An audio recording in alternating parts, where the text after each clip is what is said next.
포항시가 시민들의 시내버스 이용을 활성화하기 위해 도심 환승센터를 포함한 노선 개편안을 제시했는데 내년 7월부터 시행할 계획입니다. 경주시가 기존에 있는 2개의 야구장에 더해 109억 원짜리 야구장을 또 짓겠다고 하자 시의회가 예산 낭비라며 반발하고 있습니다. 지난 6.13 지방선거에서 선거법 위반 혐의로 기소된 최수일 전 울릉군수에 대해 법원이 벌금 80만 원을 선고했습니다. 여러분 안녕하십니까? 포항시가 시내버스 이용을 활성화하는 방향으로 1년 넘게 노선 개편 용역을 실시해 시의회에 보고했습니다. 포항시는 다음 달 주민 설명회를 갖고 의견을 수렴해 내년 7월부터 시행한다는 계획입니다. 김기영 기자가 보도합니다. 이번 시내버스 노선 개편의 가장 큰 특징은 육거리 북부경찰서 옆 옛 포항문화원의 도심환승센터 신설입니다. 도심환승센터를 거점으로 남북 간 버스를 갈아탈 수 있고 일부 노선은 이곳이 기점입니다. 101번과 105번 등 기존 노선은 일부 지나치게 돌아가는 구간을 직선화하고 대신 신설되는 도심지선이 미운행 구간을 막습니다. 700번의 경우 양덕에서 시외버스 터미널을 거쳐 7번 국도로 안강 기계까지 운행하던 것을 기계에서 31번 국도 지곡동으로 변경하고 안강 기계 구간은 신설되는 기계 기북 수요 응답형 노선이 담당합니다. 또 KTX 포항역에서 여객선 터미널, 공항, 호미곶 등 관광지와 장거리 통행자를 위한 급행 노선이 신설됩니다. 문제는 예산. 현재 200대인 버스를 87대 증차하는 데 451억 원, 보조금도 연간 100억에서 225억 원으로 크게 늘어 포항시로서는 적잖은 부담입니다. 이 정도 비용이 들어간다 그러면 저는 거의 자가용 수준의 비용을 지원하는 거는 똑같다고 보여지거든요. 그러면 개인적으로 지원하는 게 맞지 않겠나 할 정도로. 포항은 시내버스 수송 분담률이 겨우 6.7%. 이번 노선 개편으로 버스 타기가 편해지면 이용자가 늘 것이고 이에 따라 보조금도 주는 선순환을 기대하고 있습니다. 셔틀버스라든지 통근버스의 기존 이용객들도 편하게 이용할 수 있도록 대중교통 서비스로 접근할 수 있도록 하겠습니다. 포항시는 다음 달 수십 차례 주민 설명회를 갖고 의견을 수렴하기로 했습니다. 모든 읍면과 시내 한 4개 권역을 묶어서 11일 중에 의견을 수렴하고 내년 7월 1일부터 시행할 계획입니다. 포항시 계획대로 진행되면 배차 간격이 현재 16분인 일반 버스는 10분에서 14분으로 줄고 39분인 좌석은 10분에서 25분, 지선은 20분 이내로 당겨집니다. MBC 뉴스 김기영입니다. 경주시의회는 제237회 의회를 속개하고 상임위원회별로 주요 안건과 조례안을 심사했습니다. 특히 경주 야구장 추가 건립과 원전시민대책위원회 구성을 앞두고 설전이 이어졌습니다. 임재국 기자가 보도합니다. 경주시 천북면 야구장입니다. 2개의 구장에 유소년 대회 등 각종 대회가 열려 인기를 얻고 있습니다. 그런데 경주시는 현재 야구장 규모가 적어 인근 도시의 구장을 빌려 사용하고 있다며 109억 원을 들여 제3구장 건립을 추진합니다. 하지만 의원들은 기존 야구장으로도 충분히 전국대회를 열 수 있다며 추가 건립에 부정적인 의견을 냈습니다. 1구장하고 2구장이 처음에 물천했다가 안 되고 다시 옆으로 옮겨올 때 한 구장만 더 만들어 달라고 했습니다. 그렇게 하면 우리 모든 걸 다 할 수 있다고 했습니다. 불과 1년입니다. 근데 지금 와서 과연 지금 또 100억이라는 돈, 109억이라는 돈을 들여서 우리 시비만 해도 89억입니다. 89억 원을 들여서 이렇게 또 한다는 것은 제가 볼 때도 맞지가 않고요. 경주시는 스포츠 관광도시 위상 강화와 경제적인 유발 효과가 크다며 야구장 추가 건립과 복합 스포츠 단지가 필요하다고 밝혔습니다. 체험할 수 있고 느낄 수 있는 그런 저희들의 문화 자원거리가 여기 있기 때문에 이런 어떤 하나의 일시적인 예산이 많이 좀 들어가는 부담스러운 부분은 있습니다만은 이래 투자함으로써 다른 지역보다 먼저 선점해 나갈 수 있는. 경주시 원전 범시민 대책위원회 설치 조례안도 위원 선정과 규모를 두고 논란을 빚었습니다. 의원들은 위원 규모가 40명 정도로 많고 선정 과정도 문제가 있다고 따졌습니다. 이게 40명은 너무 많잖아요, 사실. 한 30명 이내로 해가지고 원활하게 회의가 되도록 그렇게 해야 되지. 30명 하다가 주변 지역에서 인원 적다 하니까 40명 이내로 한다 그런. 경주시는 대책위가 정부의 원전 정책 변화에 따른 자문기구이며 권한이 한정적이라고 해명했습니다.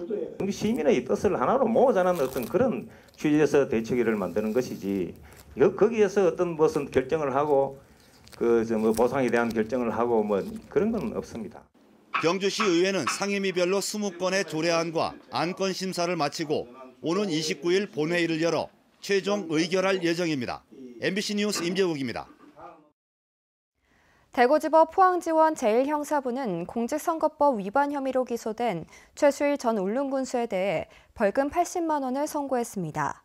6.13 지방선거에서 울릉군수에 출마한 최 전 군수는 지난 2월 10일 선거구 주민에게 명절 잘 보내라고 인사하며 현금 10만 원을 준 혐의를 받고 있습니다. 재판부는 피고인이 반성하고 있는 데다 기부 행위를 하며 선거 관련 내용을 언급하거나 지지를 호소한 사실은 없는 것으로 보인다고 양형 이유를 밝혔습니다.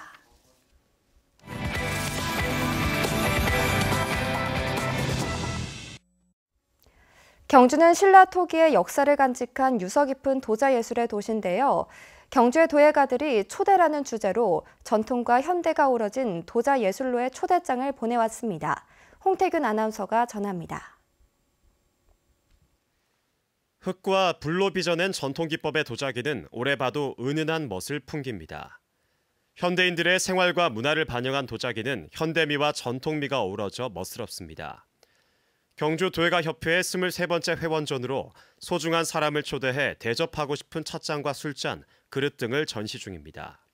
전통적인 방법으로 다구셋들을 만들기 때문에 다른 지역의 그런 다구셋들하고는 많은 차별성을 발견할 수 있으리라 생각됩니다. 1995년 창립해 매년 경주 도자기 축제를 열고 있는 경주 도예가 협회는 4년 전부터 정기전마저 야외로 옮겼습니다. 도자기 예술의 문턱을 낮춰 더 많은 이들을 만나기 위해서입니다. 경주에 하루 코스로 관광을 왔는데 또 이렇게 좋은 전시회가 있어서 둘러봤는데 여러 가지 전통 기법도 있고 또 우리가 실생활에서 접목할 수 있는 그런 아기자기한 자기들도 많아서요. 옛사람들이 그랬듯 도자기가 일상 속으로 스며들길 바라며 첨성대 일원에서 펼쳐지고 있는 경주 도예가 협회전은 29일까지 이어집니다. 이어서 주말 문화 소식입니다.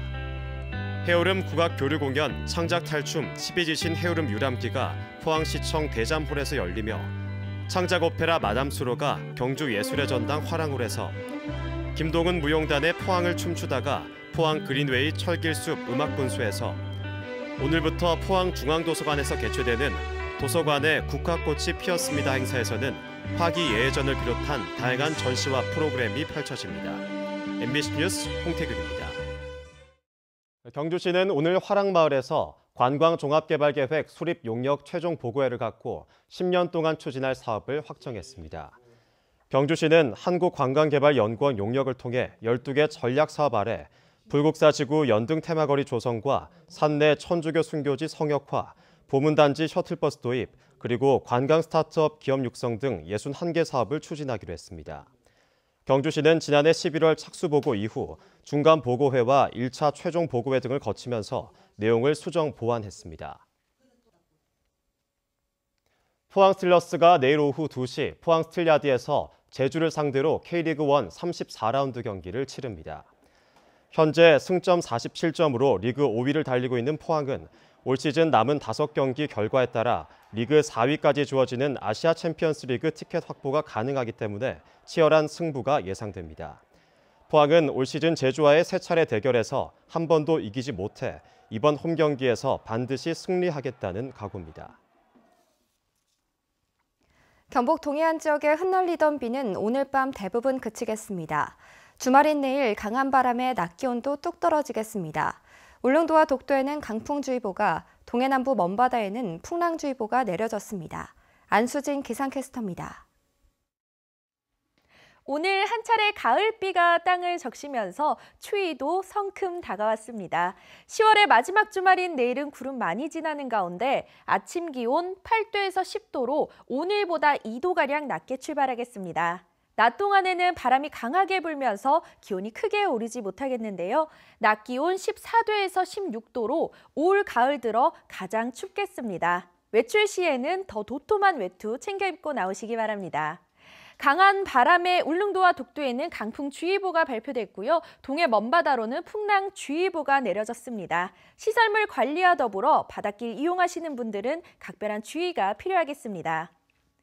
주말을 맞아 단풍 즐기러 외출하시는 분들 많으실 텐데요. 내일 미세먼지 농도는 좋음 수준으로 공기가 쾌적해 장시간 외출에도 큰 무리가 없겠습니다. 자세한 내일 날씨 알아보겠습니다.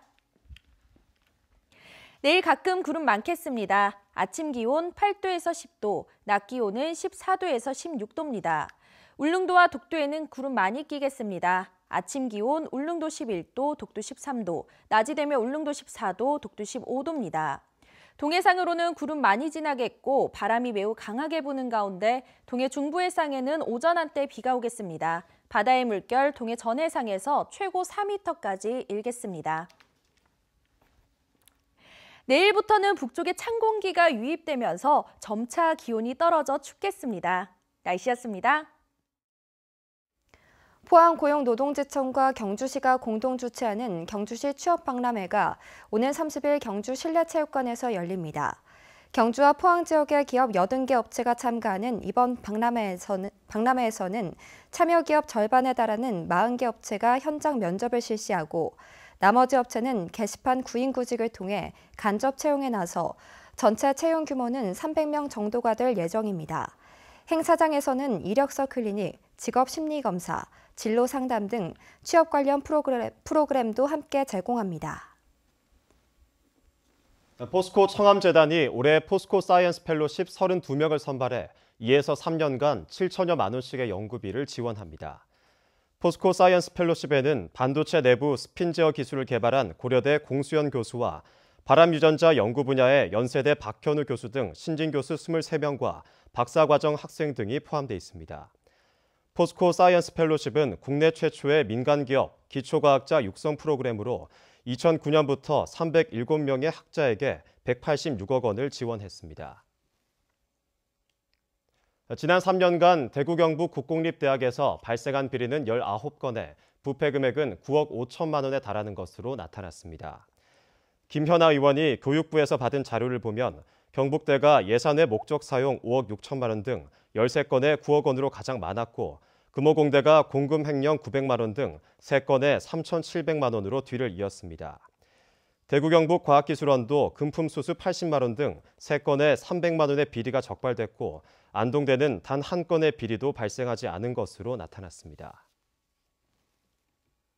경주소방서는 독거노인과 중증 장애인 등 재난 취약계층이 위급 상황 발생 시 간편하게 신고할 수 있는 119 어르신폰을 운영한다고 밝혔습니다. 119 어르신폰은 재난 발생 시 미리 입력된 단축 버튼을 누르기만 하면 신고자의 위치와 병력, 주소 등이 119 상황실에 자동으로 나타나 신속한 출동과 대응이 가능합니다. 경상북도 소방본부는 지난 2015년부터 이 사업을 시작해 현재 2,700여 대의 119 어르신폰을 운영하고 있습니다. 수도권에 몰려있는 게임 산업의 불균형을 해소하고 지역 인력 양성을 위한 경북 네스트 게임 콘텐츠 대축제가 오늘 경북 테크노파크에서 개최됐습니다. 특히 이날 행사에서는 경북 지역의 청년 100명을 게임 전문 기업체에서 정규직으로 채용하는 기념 행사가 열려 눈길을 끌었고 국내 최대 게임 테스트 업체 관계자의 주제 강연도 열렸습니다.